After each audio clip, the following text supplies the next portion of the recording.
Voilà, on va donc passer à l'exemple des Hautes-Landes, représenté par le maire de la commune. Bonjour à tous et à tous. Je suis Patrick Sadin, je suis maire de la commune d'Escours, qui se trouve aux portes de Mimizan, Biscarrosse, si vous connaissez les noms. Je suis vice-président de la communauté de communes de la Haute-Lande et en charge de la transition énergétique. Alors nous, on s'est lancé dans cette démarche il y a 4 ans.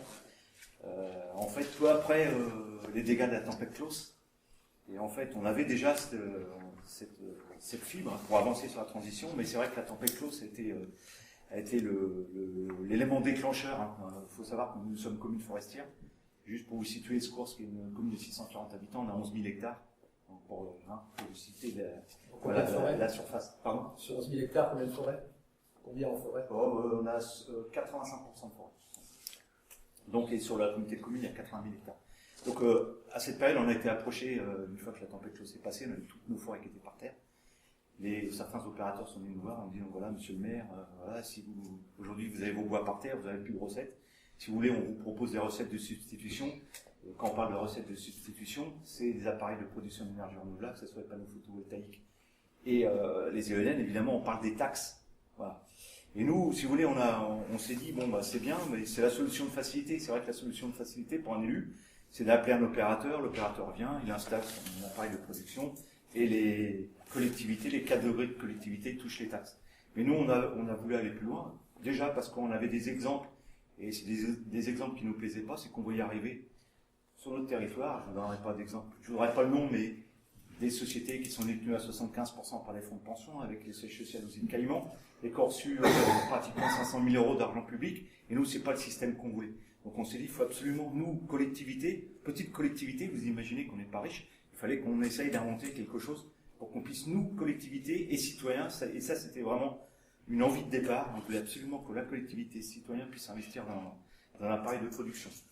Alors, on s'est lancé dans cette démarche TEPOS, on a été soutenu par la région, donc nous on y a passé beaucoup de temps, les élus, on a d'autres activités bien sûr, en dehors d'être élus, on a une activité professionnelle, familiale, donc on voulait absolument monter une structure qui puisse nous faire avancer cette transition énergétique.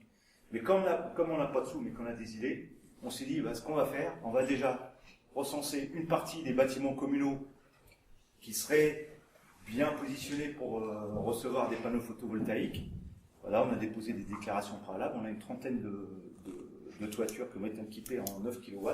On profite de l'obligation d'achat d'EDF, celle qu'on paye sur notre facture à travers la CSPE. Et en fait, ces recettes, c'est de l'ordre, sur la première phase qu'on a fait les 30 premières toitures, de l'ordre de 40 000 euros. C'est 40 000 euros vont venir en recettes pour faire fonctionner la structure qu'on monte. Alors on a monté une scène, je vais vous expliquer pourquoi, et pour animer cette démarche TEPOS. Parce que vous allez vite vous apercevoir, vous qui êtes élu, qu'à un moment donné, on est dépassé, on ne peut pas tout assurer.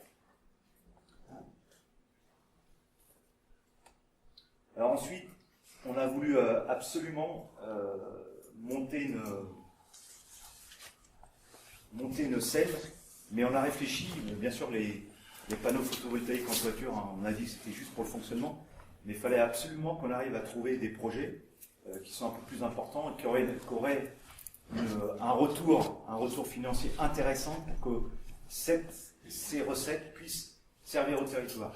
Donc on a tous les opérateurs qui étaient venus nous voir après la tempête Klaus, on les a appelés en disant, voilà, nous, on est d'accord pour travailler avec vous à une seule condition, si vous puissiez vous engager à travers un pacte d'actionnaires à nous rétrocéder une part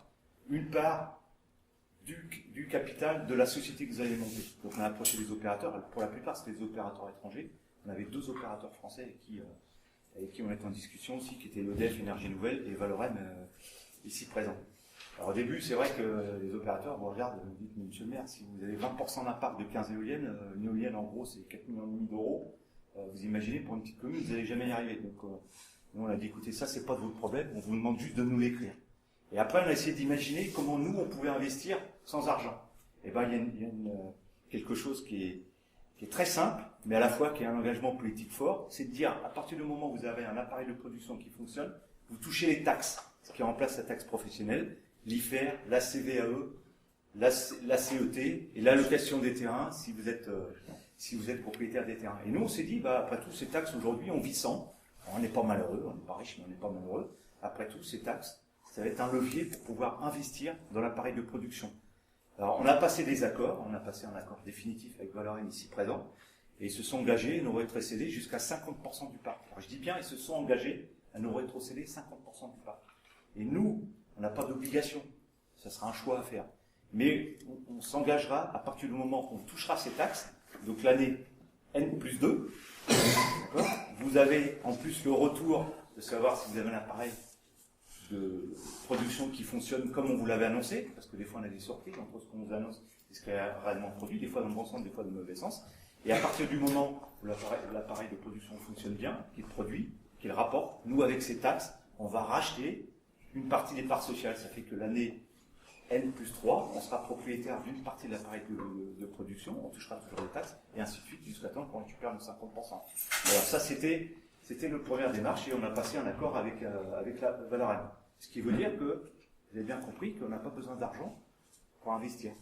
Il faut juste utiliser l'argent des taxes qu'on n'a pas aujourd'hui, et les dédier à autre chose que d'aller mettre du marbre de Cara dans les mairies, ou que d'aller construire des crèches. Je prends toujours cet exemple-là, parce que quand vous voyez les communes qui sont au pied des centrales nucléaires, vous voyez que c'est des communes qui vivent dans l'opulence. Hein. Fessenheim, ils se demandent comment ils vont faire le jour où ils vont fermer la centrale nucléaire. Ils sont très très mal, parce que ça rapporte des millions d'euros. Voilà. Donc nous, ça a été notre démarche. Après, ce qu'on voulait absolument,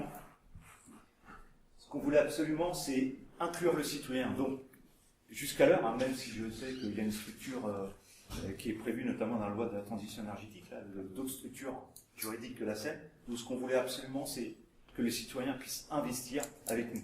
Donc, on a monté une SEM dans laquelle la collectivité est actionnaire à 51%. On a 2 opérateurs et un fournisseur d'électricité. Le fournisseur d'électricité, c'est Enercop, qui sont actionnaires à 2%, Enercop Aquitaine. Et ensuite, on a 2 opérateurs, donc Valorem, et un autre opérateur qui s'appelle Base Innovation, qui est une start-up d'Aquitaine, qui ont déposé un brevet, notamment des panneaux hybrides qui font de l'électricité et de la chaleur. Vous allez aller sur le salon, si vous voulez le voir, il sera au café ce soir, en bas. Voilà, donc on est en train de monter cette coopérative citoyenne qui sera actionnaire à hauteur de 25% du capital de la SEM. Ensuite, ce qu'on voulait, donc on savait qu'en parlant d'actionnariat et de dividendes, vous touchez une certaine forme de public, mais on ne touchait pas forcément tous les publics.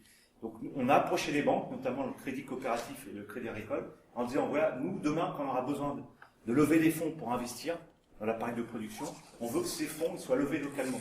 Donc on leur a demandé de mettre en place un dépôt à terme dans lequel nous on s'engage, la collectivité, à payer un peu plus cher l'argent qu'on va acheter auprès des banques, mais par contre les banques s'engagent à construire un dépôt à terme sur le territoire sur lequel les autochtones pourront investir. C'est-à-dire vous irez à la banque, plutôt que de mettre sur un livret A, vous mettrez sur un dépôt à terme qui s'appelle le Flipper, Fonds local d'investissement pour les énergies renouvelables, et vous aurez une rémunération qui sera supérieure de 1 point, 1,5 point par rapport à un livret A. Voilà, comme ça on touche sous 2 formes le public, on touche ou à travers un dépôt à terme, ou à travers un actionnariat dans la SEM, donc le public peut, pourquoi pas faire un dépôt à terme et être actionnaire aussi. Voilà, mais ça nous permettait de toucher le public de façon.